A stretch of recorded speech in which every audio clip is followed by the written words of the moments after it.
You are sitting around a roaring campfire, trying to catch the eye of someone across the flames. The night is cold, but the tension is high. You do not have a luxury car, a heavy bank account, or a perfectly curated dating profile to show off your worth.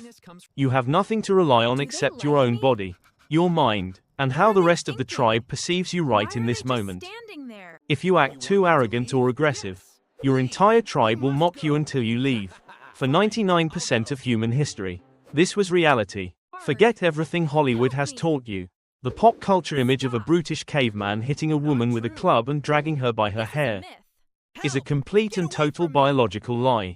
If a prehistoric man actually tried that, he would be instantly killed or exiled by the group.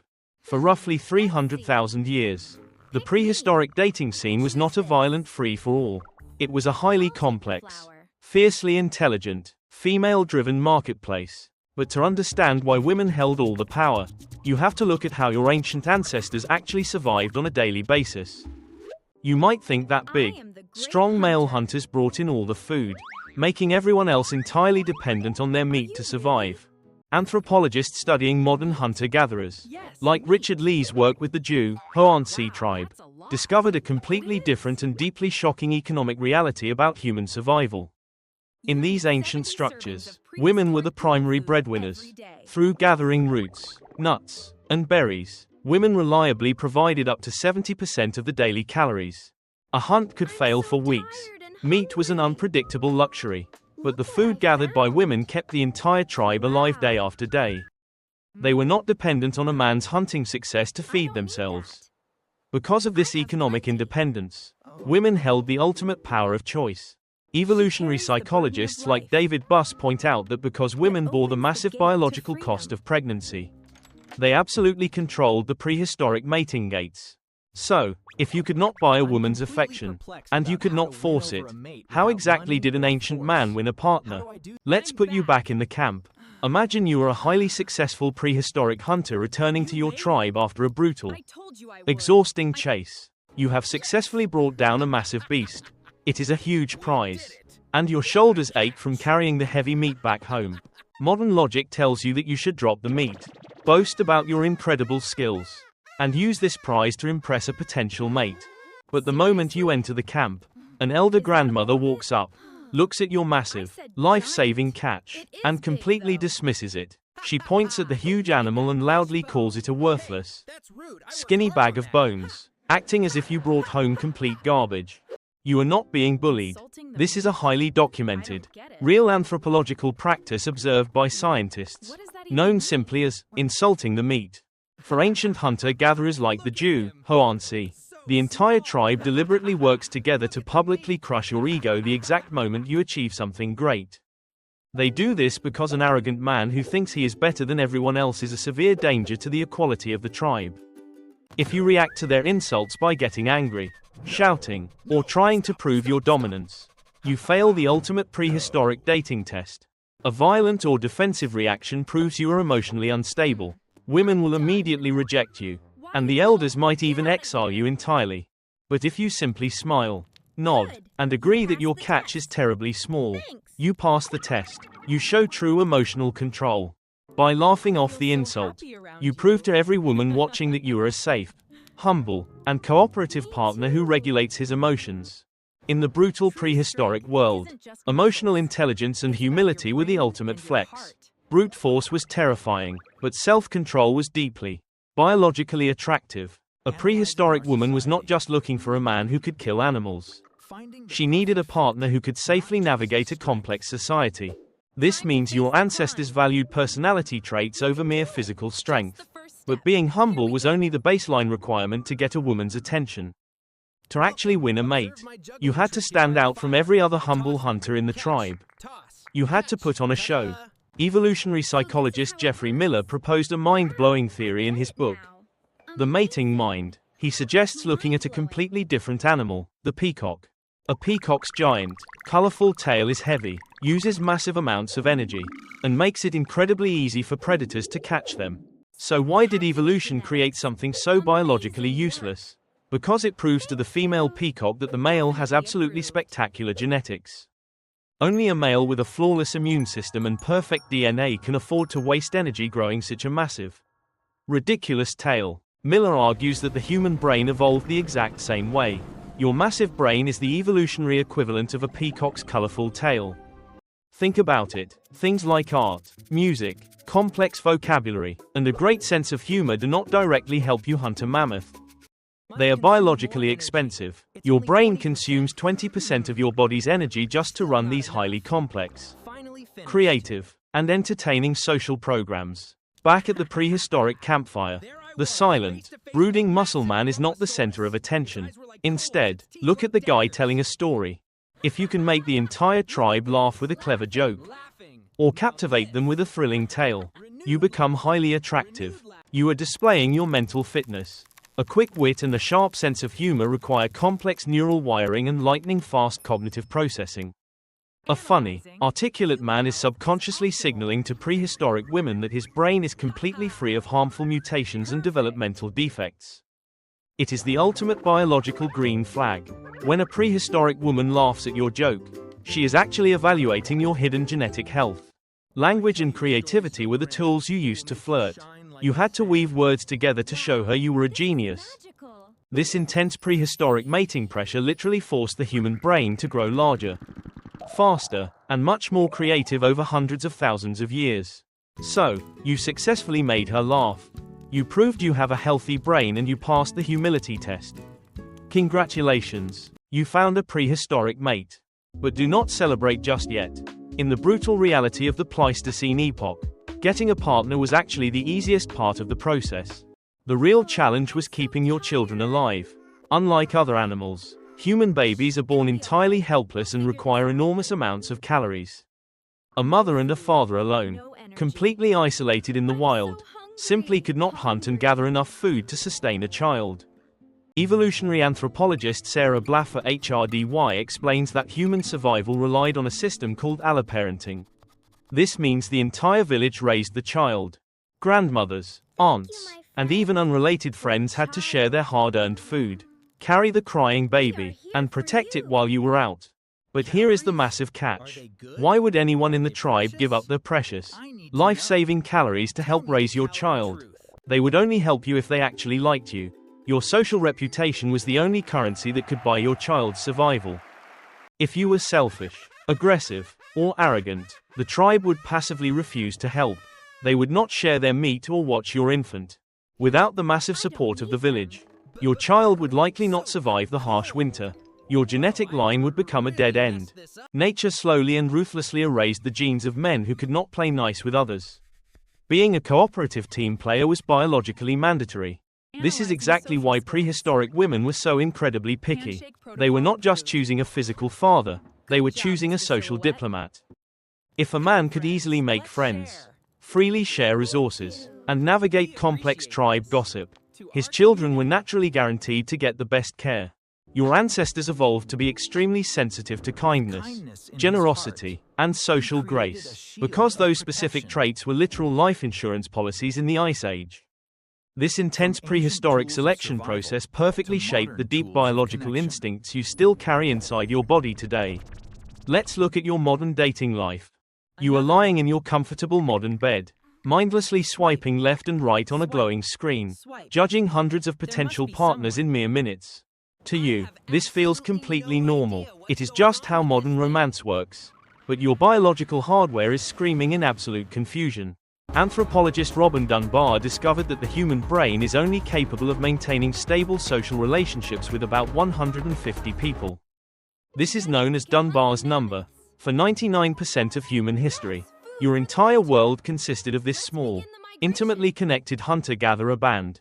Out of those 150 individuals, only a tiny fraction, maybe 5 or 10, were actually viable options for you to mate with. You did not judge them by a static photograph. You spent years watching them closely around the campfire, observing how they handled intense stress. You watched them share food, care for the elders, and react to failure. Every single behavioral trait was constantly evaluated by the entire community. Now, you are taking that deeply complex, highly analytical prehistoric brain, and forcing it to judge a mate in less than 3 seconds.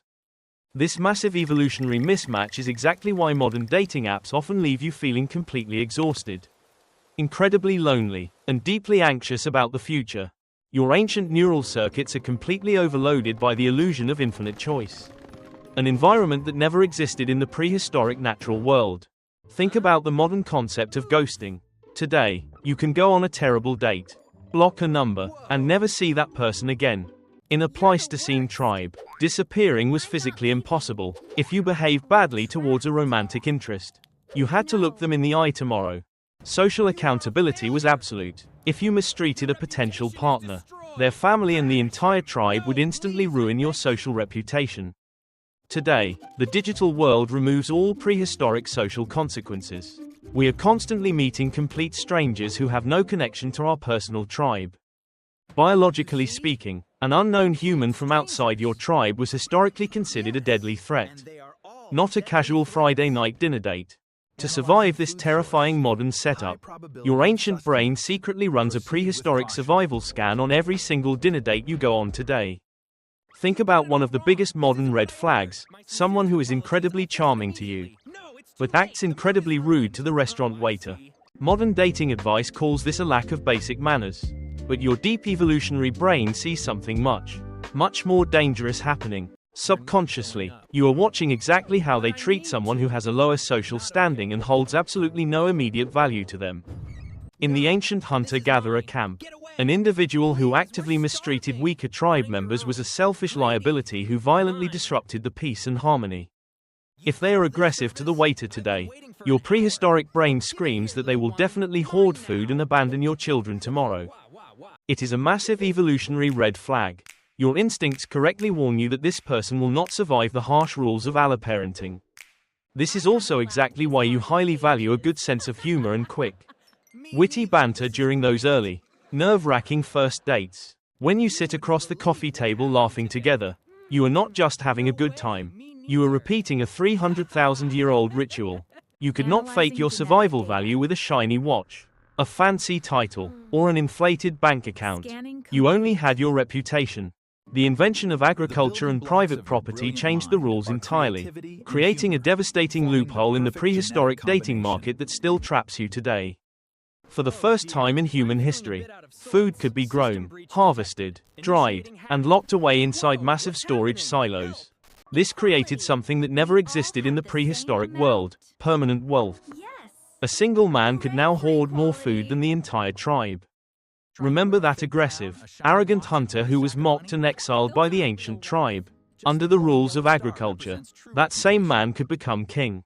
If he controlled the wheat fields and the cattle, he controlled survival. He did not need to be funny, kind, or emotionally intelligent anymore. Suddenly, the gathering skills that women used to provide 70% of the calories became less valuable than the heavy physical labor of plowing. Women slowly lost their ancient economic independence. For the first time, female survival became entirely dependent on a man's private property and land. This created a devastating biological loophole. A prehistoric woman's brain was wired to seek a socially intelligent partner to ensure her child's safety. But now, an angry, selfish man could guarantee a child's survival simply by locking them inside a fortress with a lifetime supply of grain. The ultimate power of female choice was violently stripped away. Fathers began trading their daughters for land, cattle, and political alliances with wealthy families. The concept of the arranged marriage was born. The prehistoric dating market, based on mutual attraction and social harmony, completely collapsed into an economic transaction. This leaves your modern brain in a state of absolute chaos. Today, you are running two completely conflicting operating systems at the exact same time. Your recent agricultural software tells you to look for a partner with money, a big house, and high status to guarantee your physical security. But your deep prehistoric hardware, the one that kept your ancestors alive for hundreds of thousands of years, completely rejects that idea. This is why you can date someone who looks perfect on paper, with a great job and a luxury car, but feel absolutely nothing. Your ancient genetic scanner is looking for a joke, a warm smile, and a sign of empathy, but it only finds a cold bank account. So, if your ancient brain is rejecting modern financial logic, what exactly is it still looking for when you go out on a Friday night? Imagine walking into a modern nightclub. The room is dark, the bass is incredibly loud, and hundreds of people are moving rhythmically together. To a time-traveling hunter-gatherer, this chaotic modern room looks exactly like a prehistoric campfire ritual. Because, biologically, they are the exact same thing. Anthropologists observe that rhythmic dancing is not just for casual entertainment. It is a highly demanding, exhausting physical test of human endurance. When you watch someone move to the beat, your ancient neural circuits are rapidly calculating their bodily symmetry and precise motor control. A smooth, coordinated dancer is loudly broadcasting that their nervous system and skeletal structure are completely free of parasites or developmental diseases. And what happens when you finally get close to someone whose physical and mental display you actually like? You naturally lean in. Most people assume romantic kissing is just a sweet cultural invention, but scientists believe it is actually an intense, highly critical biological investigation. Evolutionary biologists suggest that getting your face that close evolved as a direct way to literally sniff and taste another person's immune system. Through their scent, you are subconsciously analyzing their MHC genes, desperately searching for an immune system that is completely different from your own. If you combine opposite immunities, your future child will be born with a supercharged, highly diverse defense system against deadly Ice Age pathogens. If their genetic scent is wrong, the romantic spark dies instantly. Absolutely no amount of modern wealth can override this ancient chemical veto. You might casually call this a lack of chemistry, but it is literally your prehistoric ancestors stepping in to block a weak genetic match. So, you found someone who makes you laugh, passes the physical dance test, and has the perfect genetic scent. You make your move, but instead of accepting you, they turn away and reject you. Instantly, a deep, crushing pain hits your chest. Why does rejection literally hurt? Scientists put heartbroken people into brain scanners to see exactly what happens when they look at a photograph of the person who rejected them. They discovered something completely terrifying. The exact same neural pathways that light up when you break a leg also ignite when you get rejected. To your ancient central nervous system, there is absolutely zero biological difference between being emotionally dumped and being physically punched in the stomach. Why would evolution design such a cruel psychological system? Why make a simple social rejection feel like a life-threatening physical injury? Remember the frozen Pleistocene tundra? In that brutally unforgiving prehistoric world, being physically isolated from the safety of the tribe was a guaranteed death sentence. If you accidentally touched a burning hot coal, physical pain forced you to pull your hand away immediately so you could survive. Social pain evolved to do the exact same thing. It is a biological alarm bell forcing you to stay connected to the group. If a prehistoric woman publicly rejected you, the entire tribe watched. Your social value and reputation plummeted instantly in front of everyone. If your social value dropped too low, you wouldn't get a share of the meat, and you would be left to freeze in the dark. Your brain evolved to make rejection hurt so intensely that you would do absolutely anything to avoid making fatal social mistakes ever again. But this ancient survival alarm is completely mismatched for the modern world of infinite swiping and constant digital ghosting on dating apps. When a complete stranger ghosts you today, your rational mind knows you are perfectly safe inside your warm, secure modern apartment, but your prehistoric brain panics. It genuinely believes you have just been kicked out of the village and left to be eaten by wolves. This brings us to another massive evolutionary misunderstanding in modern romance: the reason men and women constantly misread each other's dating signals. Have you ever thought someone was flirting with you, only to realize they were just being casually polite? This is not an accident.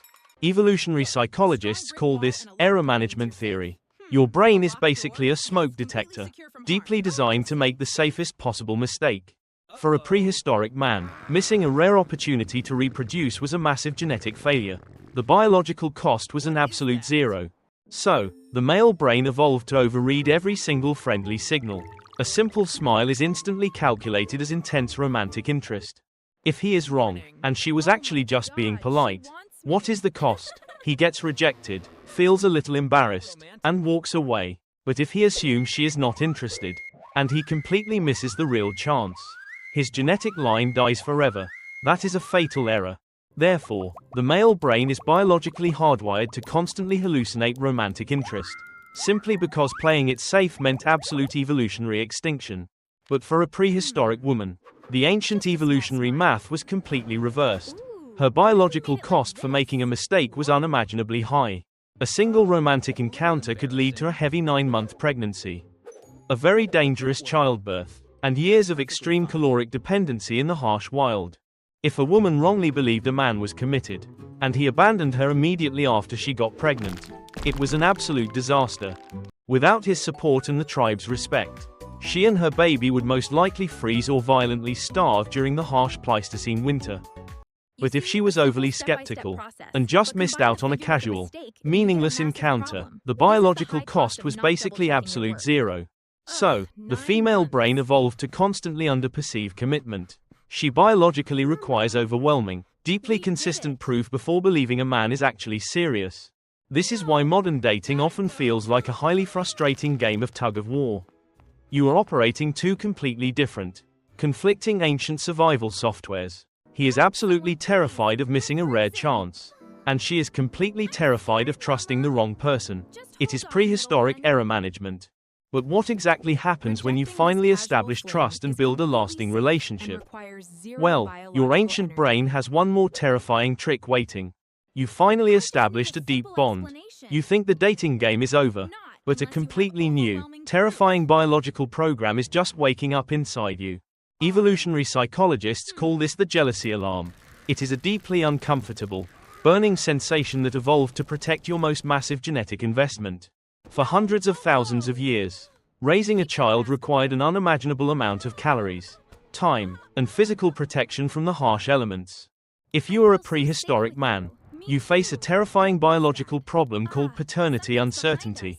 You can never be 100% sure the child is yours.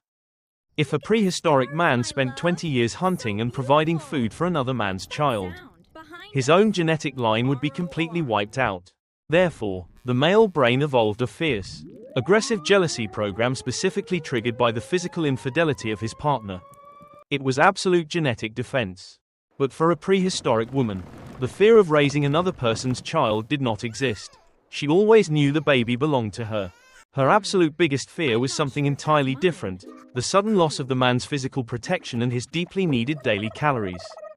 If her partner became emotionally attached to another woman, he might take his meat, his protection, and his time to a different fire. Without his resources, her child would almost certainly freeze or starve to death. So, female jealousy evolved to fiercely detect emotional betrayal. This is why modern men and women still experience jealousy completely differently today. Even when they are perfectly safe in a modern environment, men are typically much more triggered by physical cheating, while women are often devastated by deep emotional infidelity. It is completely biological. When you feel that toxic, burning jealousy today, it is not just a sign of modern insecurity. It is your ancestors screaming at you. They are desperately trying to force you to aggressively protect the limited resources and the fragile genetic legacy that took years to build. But once you successfully navigated the jealousy, the tribe, and the harsh winter, you were left with one fundamental truth about being human. Romance and love are not just beautiful cultural inventions written by medieval poets. They are hardcore, incredibly powerful biological survival mechanisms designed to keep you alive. When you fall deeply in love, your brain floods your system with a massive cocktail of addictive neurochemicals like oxytocin and dopamine. This intense chemical cocktail acts as an evolutionary superglue, literally forcing two completely independent humans to stay tightly bonded together against all odds. Why? Because human babies are born with huge brains but useless bodies, requiring years of intense, exhausting, two-parent care to survive the freezing winters. Many evolutionary anthropologists point out that the initial, burning phase of intense romantic passion typically lasts for about 3 to 4 years. This is not a random number. 3 to 4 years is exactly how long a prehistoric toddler needs to survive its most vulnerable, dangerous phase. After that critical survival window, the fiery chemical passion slowly fades, and it is naturally replaced by a much deeper, calmer, companionate bond. This calm attachment ensures that you stay together as a team, raising multiple children and contributing to the overall strength of the entire tribe. If you look at our closest primate cousins, like chimpanzees, you will see they simply do not form these long-term, cooperative romantic pair bonds. In the brutal primate world, mothers are almost always left entirely alone to shoulder the immense, crushing biological burden of infant care. But your human ancestors successfully hacked the evolutionary system. We invented the biological concept of fatherhood, shared parenting, and the lifelong family unit. This unique human capacity for deep love and intense cooperation is exactly why your ancestors conquered the entire globe while other species vanished entirely. So, the next time you sit across from a stranger on a modern dinner date, realize you are not just playing a superficial game. You are actively participating in a deeply sacred, 300,000-year-old biological ritual built entirely around genetic trust, high social intelligence, and intense mutual survival. When you see an elderly couple holding hands today, it isn't just a sweet cultural image. It is the ultimate, triumphant victory of human evolution. But knowing all of this profound evolutionary history does not make it any easier when you open a dating app on your phone. Your ancient brain looks at a digital profile and panics. It is desperately searching for critical survival data that simply is not there. You cannot smell their immune system. You cannot watch their bodily symmetry while they dance. You cannot see how they treat the elders of the tribe. Evolution designed you to evaluate a living, breathing human being in a complex social environment, not a heavily edited, flat two-dimensional photograph. When you swipe left and right, you are forcing your prehistoric hardware to make life or death genetic decisions in a fraction of a second. This unnatural speed completely short-circuits your neural pathways. Your brain is simply not equipped to process thousands of potential mates in an afternoon. Remember Dunbar's number. For 300,000 years, encountering thousands of unknown strangers meant you were in the middle of a terrifying tribal war. This illusion of infinite choice creates massive psychological paralysis. You are constantly terrified that the next swipe might be a slightly better genetic match. Because of this modern illusion, you easily throw away perfectly good, healthy partners who would have been an absolute prize in the ancient prehistoric world. And then comes the texting phase. You stare at a glowing screen, waiting hours for a tiny gray bubble to appear with a reply. Your biological scanner is starved of information. It tries to overanalyze the grammar and punctuation, desperately searching for missing micro-expressions and vocal tones. When they take too long to text back, your ancient alarm system triggers. It genuinely feels like you are being slowly abandoned by the tribe. This constant state of high-alert biological panic is exactly what causes modern dating burnout. You feel exhausted because your body is fighting a war. You are not broken. You are not unlovable. You are just a prehistoric survivor trapped inside a bizarre, highly unnatural digital dating experiment. To find real connection today, you have to actively bypass the digital trap and return to the ancient rules of the human campfire. Stop meeting complete strangers in isolated modern coffee shops. To activate your ancient genetic scanner, you need to see them in their natural habitat. Go on group dates. Watch exactly how they treat their friends, or how they interact with strangers when they think nobody is watching them. You are secretly looking for that ancient tribal diplomacy. Are they selfish with resources? Or do they share their food like a good hunter-gatherer? Instead of sitting across a table answering interview questions, put them in a mildly stressful situation. Play a difficult board game or get lost together. When things go wrong, do they throw a childish tantrum? If they get angry over a game, your brain flags them as emotionally unstable. But if they laugh off their mistakes, they pass the exact same psychological test as the ancient hunter who had his meat insulted. Pay close attention to how they use language and humor. A clever, quick-witted joke is still the ultimate prehistoric indicator of a flawless brain. Stop ignoring your deep physical instincts. If someone looks perfect on paper but their natural scent feels slightly off, completely trust that biological veto. That unexplainable lack of chemistry is just your ancient ancestors stepping in to prevent a disastrous immune system match for your potential future children. Most importantly, you have to realize that a romantic rejection today does not mean you will be exiled into the freezing winter to die. The Ice Age is officially over. Your survival is no longer dependent on the immediate approval of a tiny band of 100 people. When a date ghosts you, take a deep breath. Tell your panicked prehistoric brain that the tribe is not actually leaving you behind. You have the unprecedented luxury of modern safety. You can afford to wait, to be picky, and to hold out for a genuine connection. You do not need to settle for an arrogant king hoarding wheat. And you do not need to panic over a missed Tinder swipe. You are looking for a teammate, a diplomat, and a storyteller to share the warmth of your fire against the cold, dark night. You are the unbroken result of 300,000 years of highly successful romantic choices. Your very existence is a biological miracle. Every single one of your ancestors, stretching all the way back to the freezing Pleistocene epoch, passed this exact same test. They survived the ice, the deadly predators, and the crushing weight of prehistoric parenting simply because they knew how to cooperate peacefully. So stop trying to be the arrogant, aggressive caveman who hoards resources and demands submission. Biological evolution actively erased that exact guy. The toxic alpha male is a complete biological myth, a genetic dead end that the ancient tribe actively exiled into the deadly winter. Your biology wants a socially intelligent diplomat, someone who freely shares their meat, regulates their anger, and makes the whole village laugh.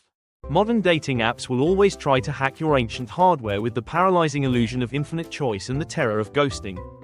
But you have the power to consciously override that system.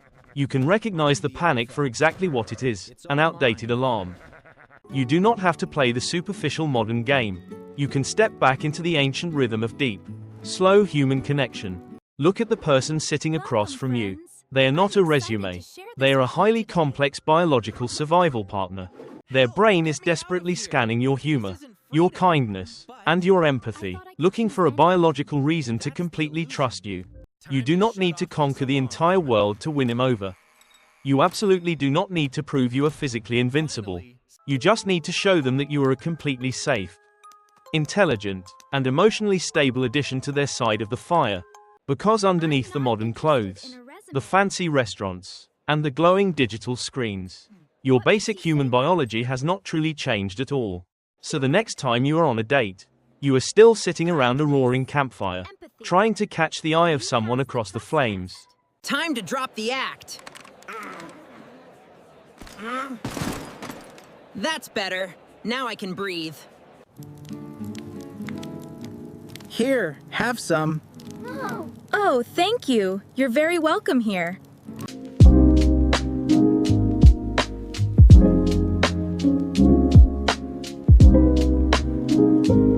I finally see it now. Yes, we always knew it was there.